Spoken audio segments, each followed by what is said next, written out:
وسيلة لنقل الجنود فحسب.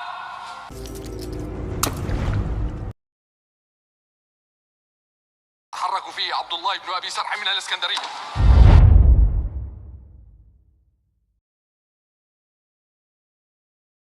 मुआविया बिन अबी सुफियान रज़ी अल्लाह ताला अन्हु की सीरीज़ के 10वें एपिसोड के शुरू में फिल्माया गया है कि सैयदना उस्मान बिन अफ़ान रज़ी अल्लाह ताला अन्हु एक कुएं के पास बैठकर वज़ू कर रहे होते हैं और आपकी जो अंगूठियां थी वो आपने अपने हाथों से उतार के एक साइड पे रखी हुई थी। अब यहाँ पर सैयदना उस्मान वज़ू करते हुए कुछ सोच ही रहे होते हैं कि इतने में एक लिज़र्ड आती है, एक छिपकली आती है और आप सल्लल्लाहु अलैहि वसल्लम की जो अंगूठी थी उसे वो धक्का मारकर कुएं में गिरा देती है। दरअसल उस्मान बिन अफ़ान रज़ियल्लाहु ताला अन्हु की अंगूठियों में से एक अंगूठी मुहम्मदुर रसूलुल्लाह सल्लल्लाहु अलैहि वसल्लम की थी। जब सैयदना सिद्दीक़ अकबर रज़ियल्लाहु ताला अन्हु खलीफा थे तो ये अंगूठी उनके पास थी। जब उनका इंतकाल हुआ तो ये अंगूठी सैयदना उमर बिन खत्ताब रज़ियल्लाहु ताला अन्हु के पास आई। जब उमर बिन खत्ताब रज़ियल्लाहु ताला अन्हु को भी शहीद कर दिया गया तो ये अंगूठी सैयदना उस्मान बिन अफ़ान रज़ियल्लाहु ताला अन्हु के पास मौजूद थी।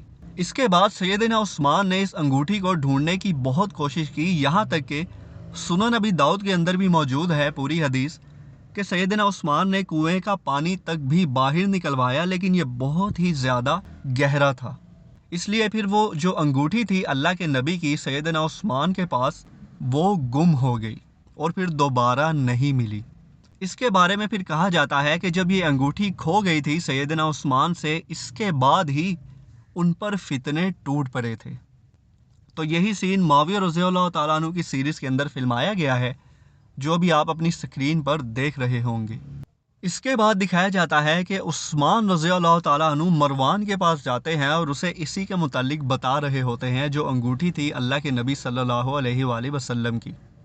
इसके बाद दिखाया जाता है कि मुआविया बिन अबी सुफियान रज़ियल्लाहु ताला अन्हु मदीना आते हैं, सैयदना उस्मान रज़ियल्लाहु ताला अन्हु से मुलाकात करते हैं, उनसे कुछ बातें करते हैं और फिर यहाँ से ये वापस दमिश्क रवाना हो जाते हैं।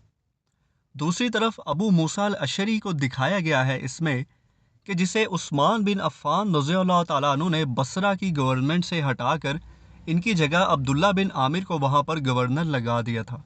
अबू मूसा अल-अशरी जो थे रज़ियल्लाहु ताला अन्हु, जब उस्मान बिन अफ़ान को शहीद किया गया था उसके बाद 656 में जब मौला अली अलैहिस्सलाम ने आयशा बिनते अबी बकर सलामुल्लाहि अलैहा और बसरियों के ख़िलाफ़ कूफे के लोगों से हिमायत हासिल करना चाही और उनके सपोर्ट के लिए उनसे बात की, तो अबू मूसा अल-अशरी जो था इसने कूफे के लोगों को मना किया और ये उस वक्त गवर्नर था कूफे का, और इन्होंने लोगों को मना किया कि वो अली का साथ ना दें और इसके साथ जंगों में भी शिरकत ना करें। लेकिन लोगों ने इमाम अली अलैहिस्सलाम का साथ दिया और इसके फ़ैसले को रद्द कर दिया।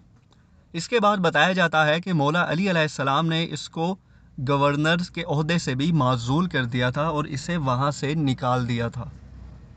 इसके बाद दिखाया जाता है कि मुआविया बिन अबी सुफियान रज़ियल्लाहु ताला अन्हु अपने भाई उतबा बिन अबी सुफियान के साथ खड़े होते हैं और ये मैप के ऊपर कुस्तुनतीनिया के ऊपर इशारा करते हैं, जिसके ऊपर उतबा इनका मुंह देखने लगता है और पूछता है कि क्या कुस्तुनतीनिया?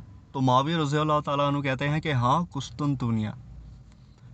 तो उतबा कहता है कि हमारे पास अभी इतनी मैन पावर नहीं है कि हम इसके लिए तैयार हो सकें या इसके लिए जिहाद कर सकें। यहाँ पर मैं आपको बताता चलूँ कि इमाम अली अलैहिस्सलाम की शहादत के बाद भी मुआविया रज़ियल्लाहु ताला अन्हु ने 674 या 678 में कुस्तुनतीनिया की एक नाकाम मुहासरे की क़यादत की। ये उमवी खिलाफत की तरफ से बाज़ंतीनी दारुल हुकूमत पर कब्ज़ा करने की पहली कोशिश थी। ये कैसे हुआ? 672 या 73 में अरब बेड़े ने एशिया माइंस के साहिलों के साथ अड्डे कायम किए।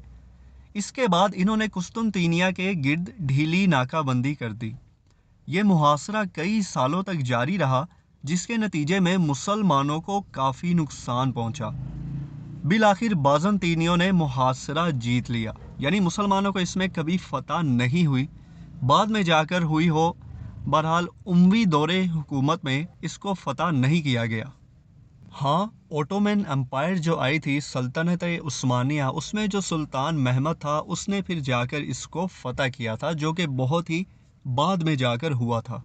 خیر اس کے بعد معاویہ بن ابی سفیان رضی اللہ تعالیٰ عنہ نے دمشق میں اپنے سارے جو کمانڈر تھے انہیں اکٹھا کیا اور کہا کہ جو بازنطینی جو روم ہے انہوں نے جگہ جگہ جزیروں پر اپنی جو ٹیریٹریز بنائی ہوئی ہیں انہیں فتح کرنے کا وقت آ گیا ہے۔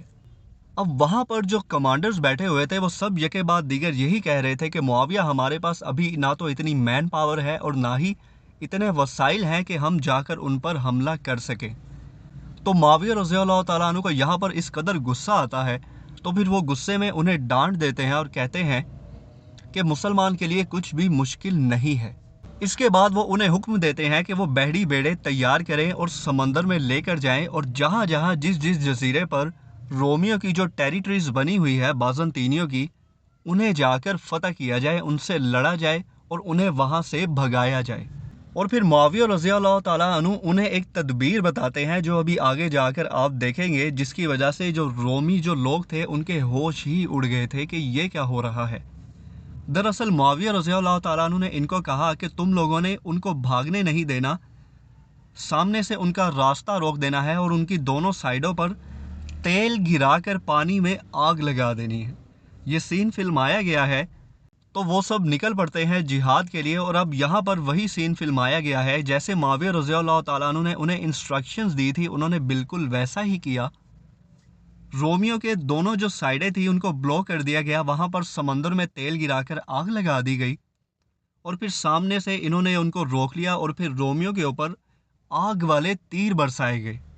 اس طرح مسلمان ان کے شپس تک پہنچ گئے، انہیں وہاں جا کر مارا گیا، کچھ لوگ تو وہاں سے بھاگ گئے لیکن اکثریت کو پکڑ لیا گیا۔ ان کا جو امیر تھا نا بازنطینیوں کا، وہ کسی طرح وہاں سے بھاگ گیا۔ یہ سین بھی آپ دیکھ رہے ہوں گے کہ اس شخص نے پانی میں جا کر چھلانگ لگائی اور پھر وہاں سے نکل گیا۔